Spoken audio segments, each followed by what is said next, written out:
के 10 बज रहे थे। बारिश की बूंदें लोहे की छत पर ऐसे टकरा रही थीं मानो कोई हजारों पत्थर बरसा रहा हो। दुकान के अंदर मिट्टी के तेल की लालटेन की मध्यम रोशनी में सूरज और गोपाल बैठे हिसाब किताब कर रहे थे। गोपाल बेचैन हो रहा था।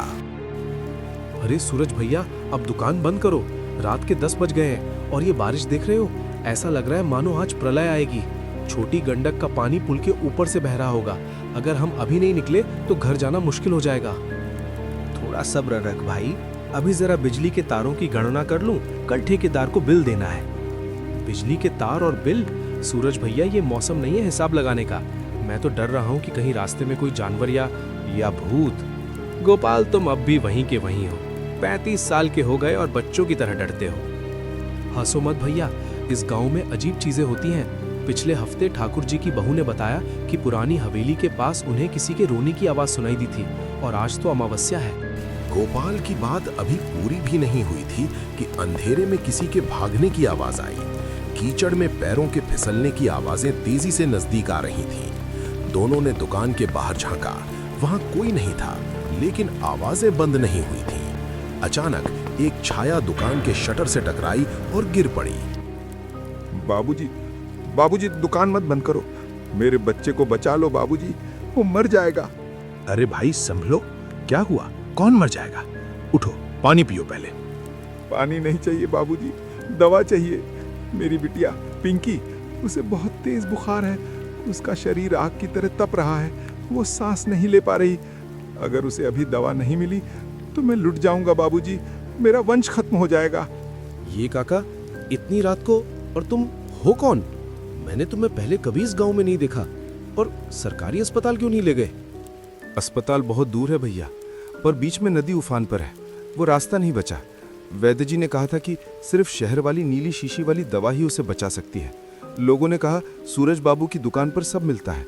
बाबूजी, मेरे पास ज्यादा पैसे नहीं है, लेकिन मैं आपकी जिंदगी भर गुलामी करूंगा, बस एक शीशी दे दो। सूरज ने उस आदमी की आंखों में देखा। वहां झूठ नहीं थी, बल्कि एक पिता की लाचारी थी। सूरज को अपने पिता की याद आ गई। वही करो पुकार, वही बेबसी।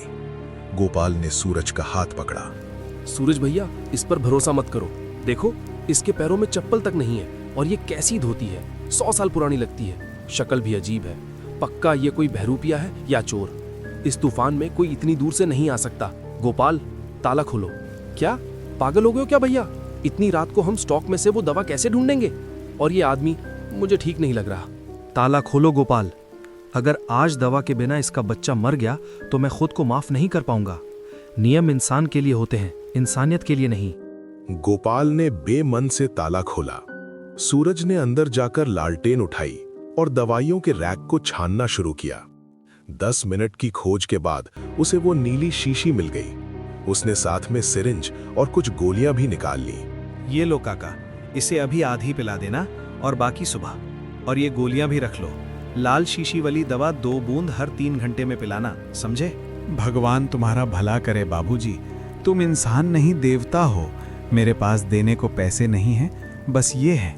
उस आदमी ने अपनी कमर में बंधी पोटली से एक पुराना मिट्टी से सना हुआ सिक्का निकाला और सूरज के हाथ पर रख दिया। सिक्का बहुत भारी और पुराना लग रहा था। उस पर महारानी विक्टोरिया की तस्वीर और 1905 छपा था। पिंकी ठीक हो जाएगी तो मैं दोबारा आऊंगा शुक्रिया कहने। बस एक बात याद रखना बाबूजी, वो पुरानी हवेली के पीछे जो बरगद है उसके नीचे मेरा घर है। अगर कभी उधर आना हो तो सेवा का मौका जरूर देना। पुरानी हवेली?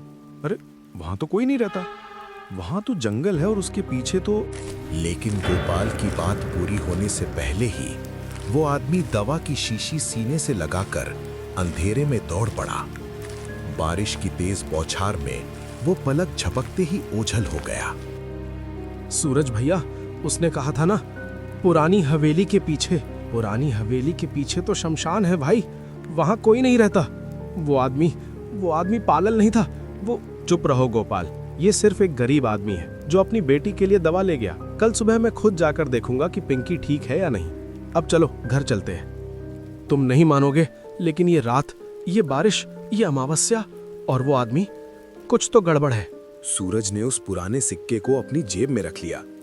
उसे नहीं पता था कि आज रात उसने सिर्फ एक मरीज को दवा नहीं दी, बल्कि उसने अनजाने में एक ऐसे दरवाजे पर दस्तक दे दी थी जो सालों पहले बंद हो चुका था। वो सिक्का साधारण नहीं था और ना ही वो आदमी साधारण था। जैसे ही वे दुकान का शटर बंद करके घर की ओर बढ़े, बारिश और तेज हो गई। आकाश में बिजली कौंधी और उस रोशनी में गोपाल ने पुरानी हवेली की ओर देखा। उसे लगा जैसे वहां कोई खड़ा उन्हें देख रहा हो। सुबह की धूप खिली हुई थी। रात का तूफान जैसे कभी था ही नहीं। आम के पेड़ों पर पक्षी चहचहा रहे थे और गलियों में पानी सूखने लगा था, लेकिन सूरज की आंखों में नींद नहीं थी। वो अपनी दुकान के बरामदे में बैठा उस मिट्टी से सने सिक्के को बार बार पलट पलट कर देख रहा था। उसने कपड़े से सिक्के को रगड़कर साफ किया तो उसकी आंखें फटी की फटी रह गईं। गोपाल, ओ गोपाल, इधर आ जरा, जल्दी आ। क्या हुआ भैया? सुबह सुबह क्यों शोर मचा रहे हो? अभी तो चाय भी नहीं पी। चाय छोड़ो और ये देखो, रात को वो आदमी जो सिक्का देकर गया था। क्या? वही सिक्का? अरे हाँ, वो मिट्टी से सना हुआ। क्या है इसमें खास? ये कोई मामूली सिक्का नहीं है गोपाल, ये महारानी विक्टोरिया के जमाने का चांदी का सिक्का है, सन 1905 का। देखो, इस पर 1 रुपये लिखा है। आज के जमाने में इसकी कीमत हजारों में होगी। मजाक मत करो भैया, जरूर वो आदमी कोई चोर उचक्का होगा, कहीं से चुराया होगा और अंधेरे में तुम्हें चिपका गया। मैंने कहा था ना, वो मुझे ठीक नहीं लग रहा था। नहीं गोपाल, उसकी आंखों में चोरी नहीं मजबूरी थी, और उसने कहा था कि वो पुरानी हवेली के पीछे रहता है। मुझे जाकर देखना है कि उसकी बेटी पिंकी अब कैसी है, और ये सिक्का, ये अमानत है उसकी, मुझे ये वापस करना होगा। सूरज भैया, मेरी एक सुनो, उस तरफ मत जाओ, वहां कुछ नहीं है। पुरानी हवेली तो खंडर है और उसके पीछे तो शमशान है। गांव वाले कहते हैं कि वहां रात में आवाजें आती हैं, वो जगह शापित है। गोपाल, तुम और तुम्हारे अंधविश्वास। चलो, मैं जा रहा हूं, अगर तुम डरते हो तो रुको यहीं। तुम नहीं मानोगे ना? अच्छा चलो भाई, मैं भी चलता हूँ। उस तरफ अकेले जाना खतरे से खाली नहीं है। वैसे भी सुना है कि उस पुरानी हवेली के आसपास अक्सर अजीब चीजें होती हैं। सूरज और गोपाल साइकिल उठाकर गांव के उस सुनसान हिस्से की ओर चल पड़े। कीचड़ भरे रास्तों से होते हुए, आम के बागों और गन्ने के खेतों को पार करते हुए वे उस जगह की ओर बढ़े जहां कोई नहीं जाना चाहता था। आधे घंटे की मशक्कत के बाद जब वे पुरानी हवेली के पास पहुंचे तो वहां का नजारा देखकर दोनों के कदम रुक गए। हवेली कब की खंडहर बन चुकी थी, उसकी छतें गिर चुकी थीं, दीवारों पर बड़े बड़े पेड़ उग आए थे और मुख्य द्वार पर लगे भारी लकड़ी के दरवाजे सड़कर गिर चुके थे। वहां एक अजीब सी खामोशी थी, पक्षी भी वहां नहीं बोलते थे। सूरज भैया, देखो हम यहाँ क्यों आए हैं? यहाँ तो परिंदा भी नहीं है, और देखो हवा में कैसी अजीब सी गंध है, जैसे मुरझाए हुए फूलों की या जलती हुई चिताओं की। उसने कहा था हवेली के पीछे वाले बरगद के पेड़ के नीचे। आओ देखते हैं। वे दोनों झाड़ियों को हटाते हुए हवेली के पीछे की ओर बढ़े। वहां सचमुच एक विशाल सैकड़ों साल पुराना बरगद का पेड़ था। उसकी जटाएं नीचे लटक रही थी और नई नई टहनियां बन रही थी, लेकिन वहां कोई घर नहीं था। सिर्फ एक टूटी फूटी झोपड़ी थी जिसकी छत लगभग गिर चुकी थी और दीवारों पर घास उगाई थी। कोई है? काका, ओ काका, सुनिए, हम सूरज जनरल स्टोर से आए हैं। पिंकी कैसी है अब? अंदर से किसी के खांसने की आवाज आई। दोनों चौंक गए। फिर एक बहुत ही बूढ़ी औरत जिसकी कमर बिल्कुल झुकी हुई थी, बाल रुई जैसे सफेद थे और आंखों में मोतियाबिंद था, लाठी टेकते हुए बाहर निकली। कौन है रे? इस वीराने में कौन आया है? कोई है? माई प्रणाम, मैं सूरज हूँ। गांव के बाजार में मेरी दुकान है। कल रात बहुत तेज बारिश में आपके पति मेरे पास आए थे। वो पिंकी के लिए दवा ले गए थे। मैं बस ये पूछने आया हूँ कि पिंकी का बुखार अब कैसा है? सूरज की बात सुनते ही वो बूढ़ी औरत सन्न रह गई। उसने अपनी लाठी कसकर पकड़ ली। उसका चेहरा एकदम पीला पड़ गया। गोपाल ने देखा कि उसके हाथ कांप रहे थे। क्या कहा बेटा? मेरे पति? तुम जरूर कोई सपना देख रहे हो। मेरे पति राम नरेश, उन्हें मरे हुए तो 25 साल हो गए। 25 साल? सूरज भैया, मैंने कहा था ना, भाग चलते हैं यहाँ से। ये जगह ठीक नहीं है। ये औरत पागल है या फिर नहीं माई, शायद आपको पहचानने में गलती हो रही है। वो एक बुजुर्ग थे, धोती कुर्ता पहने थे, सिर पर सफेद पगड़ी बांधे थे और उन्होंने ये सिक्का दिया था। देखिए, ये चांदी का सिक्का। बूढ़ी औरत ने सिक्के को हाथ में लिया। उसकी आंखों से आंसू बहने लगे। वो कांपने लगी और लगभग गिरते गिरते बची। सूरज ने उसे संभाला। ये तो हमारी शादी की निशानी थी। जिस रात वो मरे थे, वो यही सिक्का लेके शहर दवा लेने गए थे। उस रात भी ऐसी ही तूफानी बारिश थी। दवा लेने? किसके लिए? हमारी बेटी पिंकी के लिए। उसे निमोनिया हो गया था, बहुत तेज बुखार, सांस लेने में तकलीफ। राम नरेश जी दवा लेने गए, लेकिन नदी में बाढ़ आ गई थी। वो कभी लौटकर नहीं आए। उनकी लाश भी नहीं मिली और दवा नहीं मिलने से पिंकी भी चली गई? हाँ बेटा, वो उसी रात चली गई। राम नरेश जी की चाहत थी कि पिंकी बड़ी होकर डॉक्टर बने, लेकिन नियति को कुछ और ही मंजूर था। और आज तुम ये सिक्का लेकर आए हो। ये कैसे हो सकता है? लेकिन माही, अगर पिंकी चली गई तो कल रात दवा किसके लिए ली गई? उन्होंने कहा था कि पिंकी बहुत बीमार है और ये दवा मैंने वही नीली शीशी वाली दवा दी थी जो निमोनिया में दी जाती है। सूरज भैया, ये जगह छोड़ चलते हैं प्लीज। तभी उन्हें झोपड़ी के अंदर से हल्की सी आवाज सुनाई दी, जैसे कोई बच्चा कराह रहा हो। माई, अंदर कौन है? मैंने किसी के कराहने की आवाज सुनी। अंदर तो कोई नहीं है बेटा। मैं यहाँ अकेली रहती हूँ, पिछले 25 सालों से अकेली। लेकिन वहां जमीन पर देखो, पैरों के निशान। सभी ने जमीन की ओर देखा। कीचड़ में नंगे पैरों के निशान थे जो दरवाजे से शुरू होकर झोपड़ी के अंदर तक जा रहे थे। और सबसे अजीब बात ये थी कि वहां केवल आने के निशान थे, जाने के नहीं। माई, मुझे अंदर देखने दीजिए। बूढ़ी औरत ने सिर हिलाया। सूरज ने झोपड़ी का दरवाजा खोला। अंदर अंधेरा था। उसने माचिस जलाई और चारों ओर देखा। वहां एक पुरानी खाट पड़ी थी और खाट के सिरहाने एक छोटी मेज पर वही नीली दवा की शीशी रखी हुई थी। ये तो वही शीशी है जो मैंने कल रात दी थी। और ये देखो गोपाल, ये शीशी अभी भी सील नहीं है। इसका ढक्कन खुला हुआ है और दवाई आधी खत्म है। लेकिन ये दवा यहाँ कैसे पहुंची? हम तो अभी आए और ये दवा पी किसने? मैंने ये दवा नहीं मंगवाई, लेकिन इस कमरे में आज राम नरेश जी की पसंदीदा तंबाकू की महक आ रही है। हे भगवान, ये क्या हो रहा है? माई, क्या आपके पास पिंकी के बचपन की कोई तस्वीर है या राम नरेश जी की? हाँ बेटा, उस संदूक में है। मैं नहीं देख सकती, तुम खुद निकाल लो। सूरज ने संदूक खोला।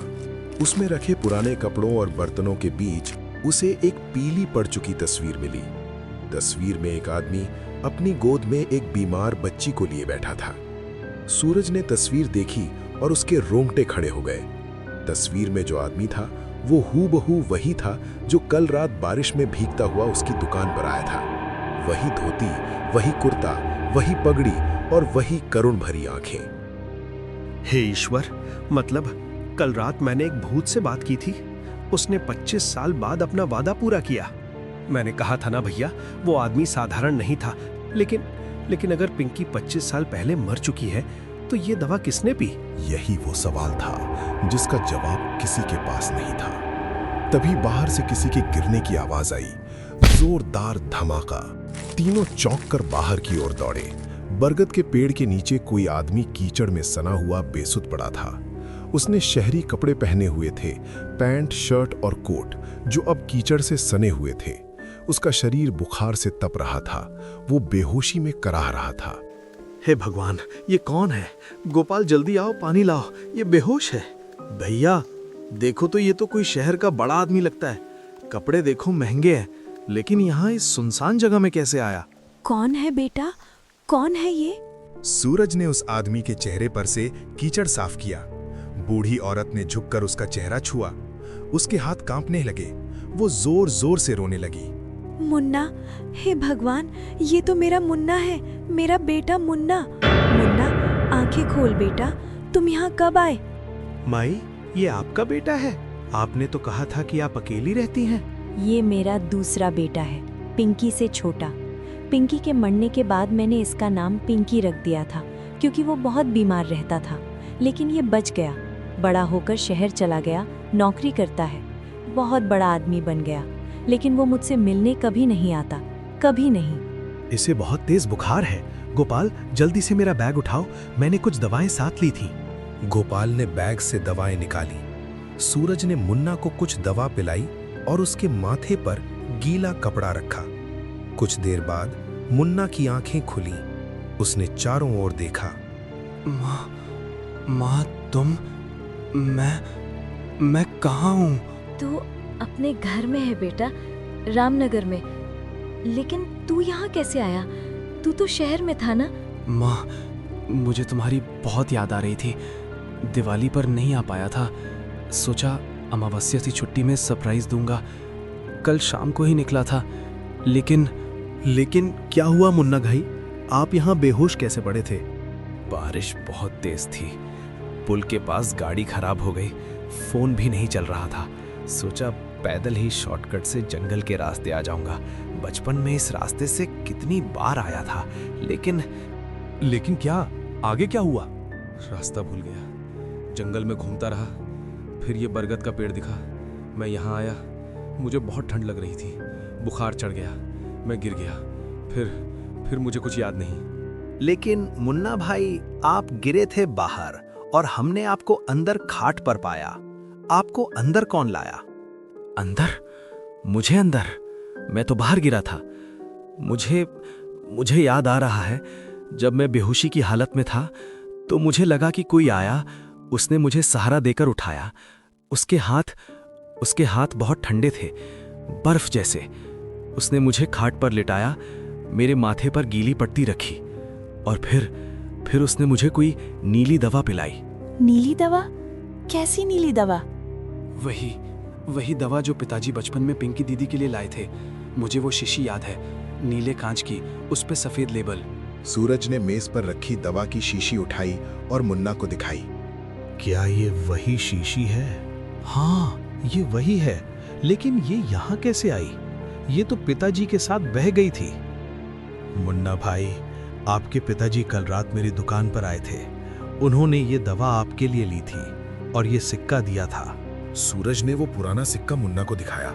मुन्ना की आंखें फटी की फटी रह गईं। उसने सिक्के को हाथ में लिया, उसे पलट पलट कर देखा। उसकी आंखों से आंसू बहने लगे। ये तो पिताजी का लकी चार्म था माँ। याद है पिताजी हमेशा कहते थे कि जब भी मुसीबत आएगी ये सिक्का हमारी रक्षा करेगा। ये तो उनके साथ ही उस बाढ़ में बह गया था, यहाँ आपके पास कैसे आया? ये मेरे पास नहीं आया साहब, वो खुद देने आए थे। कल रात जब तूफान अपनी चरम सीमा पर था, आपके पिताजी मेरी दुकान पर आए थे।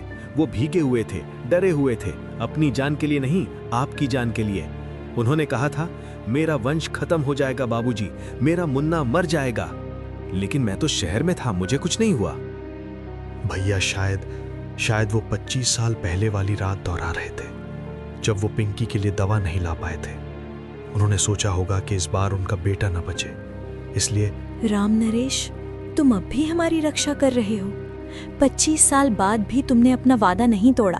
तभी एक अजीब सी घटना हुई। बरगद के पेड़ से हवा का एक झोंका आया। उसमें तंबाकू की महक थी और कुछ और, गेंदे के फूलों की खुशबू। उस झोंके ने दवा की शीशी को गिरा दिया। शीशी टूट गई और उसमें से आखिरी दवा जमीन पर बह गई। लेकिन सबसे हैरान करने वाली बात यह थी कि जहां दवा गिरी वहां कीचड़ में अचानक गेंदे के फूल खिल उठे। सफेद और पीले गेंदे, जैसे किसी ने वहां चढ़ाए हों। ये कैसे हो सकता है? यहां तो पहले कोई फूल नहीं थे। माँ, पिंकी दीदी को गेंदे के फूल बहुत पसंद है ना? हाँ बेटा, वो हर सुबह गेंदे के फूल तोड़कर भगवान को चढ़ाती थी। और आज उसकी बरसी है। पिंकी की बरसी? मतलब आज ही के दिन? हाँ बेटा, आज अमावस्या है। 25 साल पहले आज ही के दिन पिंकी गई थी और आज उसके पिता ने उसकी याद में। सूरज की आंखों में आंसू आ गए। उसने बूढ़ी औरत के पैर छुए। माई, आपके पति देवता थे।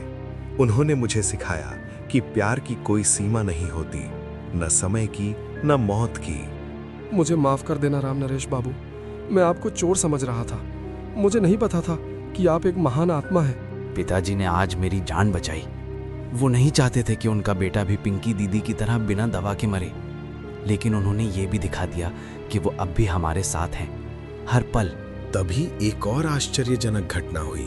बरगद के पेड़ की जड़ों के पास से एक छोटी सी डिबिया निकली, जैसे किसी ने वहां रख दी हो।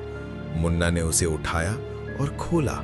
उसमें एक पुरानी डायरी थी, पीले पड़ चुके पन्नों पर लिखी हुई। ये तो पिताजी की डायरी है। ये वही डायरी है जो उनके साथ बह गई थी। लेकिन ये यहाँ कैसे आई? पढ़िए मुन्ना भाई, इसमें क्या लिखा है? 15 फाल्गुन 1998।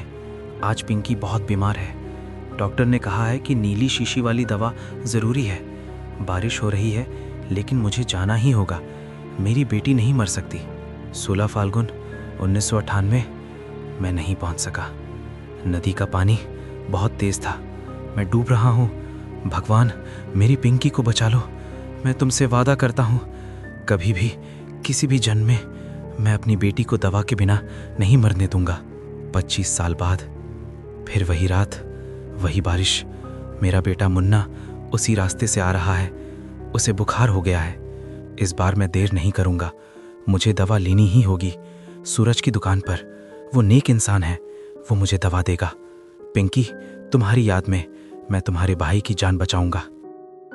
आखिरी पन्ने पर लिखा था, अगर कोई ये डायरी पढ़े तो समझ जाना कि प्यार मरता नहीं, वो सिर्फ रूप बदलता है और वादे कभी नहीं टूटते, चाहे कितनी भी सदियां बीत जाएं। डायरी पढ़ने के बाद वहां सन्नाटा छा गया। हवा थम गई थी, पक्षी चुप थे और पूरा वातावरण किसी अलौकिक शांति से भर गया था। मुन्ना ने डायरी को सीने से लगा लिया। उसकी आंखों से आंसू बह रहे थे। पिताजी, मैं आपको कभी नहीं भूला, लेकिन आज पता चला कि आप मुझे कभी नहीं भूले। मैं शहर की भाग दौड़ में खो गया था, अपनी नौकरी, अपने परिवार, अपनी जिंदगी में। माँ को अकेला छोड़ दिया, पिताजी की कुर्बानी को भूल गया। लेकिन आज आपने मुझे याद दिला दिया कि मैं कहाँ का हूँ, किसका हूँ। बेटा, तुम्हारे पिताजी ने सिर्फ तुम्हारी जान नहीं बचाई, उन्होंने तुम्हें तुम्हारी जड़ों से जोड़ दिया। अब समझ आया कि क्यों उनकी आत्मा को शांति नहीं मिल रही थी। वो अपना अधूरा काम पूरा करना चाहते थे। राम नरेश बाबू ने हमें सिखाया कि सच्चा प्यार कभी नहीं मरता। वो समय की हर सीमा को पार कर जाता है। मुझे गर्व है कि मैं उनकी मदद कर सका, भले ही मुझे नहीं पता था कि वो कौन है। सूरज भैया, अब हम क्या करें? ये जगह, ये अलौकिक जगह है। यहाँ में और क्या देखना बाकी है?